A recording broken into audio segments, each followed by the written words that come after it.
Welcome back, everyone. It is now time for Living in the Kitchen. And today we are celebrating National Poultry Day with Sarah, the Salt Lady of Somersaults. Say that 5 times fast. I mean, how that's you why doing? you call me the Salt Lady. I love it too. But we got to tell everyone about your business, so let's do that really quickly. Small business, local business, woman-owned. Yeah, and what I do is I make seasoning salts in town with all fresh, locally grown produce. I've come with a bunch of different flavors. We have a bunch out on the counter, but today I specifically brought things that are good for poultry since it's National Poultry Day. I also brought some poultry from the market to show how to dry brine, but I brought some of the poultry flavors, Turkey Day and garlic chicken. Turkey Day, that's cute. Turkey Day is what we use for our dry brines at the holidays for our big turkeys, and then people wanted it year-round. Garlic chicken's my favorite flavor on sheet pans and stuff like that. It's got thyme and sage. I also brought some of our refill bags. I have ranch and bougie chicken, which is a fan favorite, just because of its name alone. I know, right? It has so many rare, fun herbs in it. That, that's it's why. also a little sneaky, but it's I like that you too. use local produce. Yeah, that's really important to me and what I do. I do this work because I think that we can make a better food system here in Jacksonville.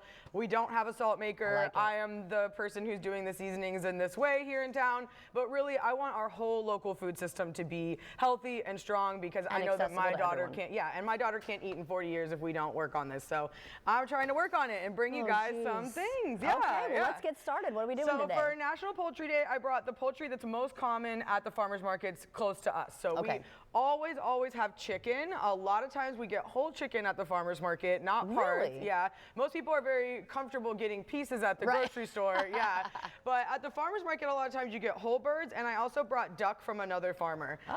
To do these, I like to dry brine. So I already pre-dry brined the duck breast and scored the fat. But I'm going to show you how to dry brine the big bird.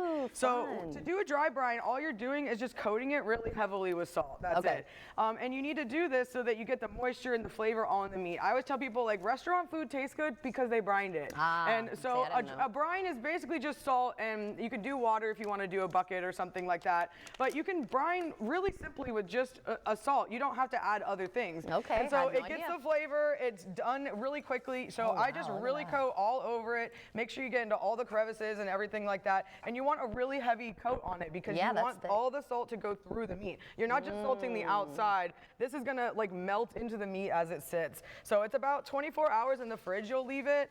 Especially, this is a pretty large, like 5-pound bird here. But if you were doing like a turkey again, right? Like think about how long it would take for the salt to get from the top down into the meat. So that's why you need to let want the refill bag for that. I like the refill bag, for when you're doing a larger piece of meat. That's what's nice about this. But the stuff like the duck, you know, this is a really thin duck too. So I just grind the salt on top and bottom and let it sit. So it just depends on what you're using. A smaller piece of meat like this though, a couple hours, I literally just took this out this morning, dry brined it, and let it come to, I always tell you, like with the steaks, room temp, like same thing when you're cooking these. You want the same temperature throughout the whole meat when you start cooking process. And you said that to do it on a cold pan.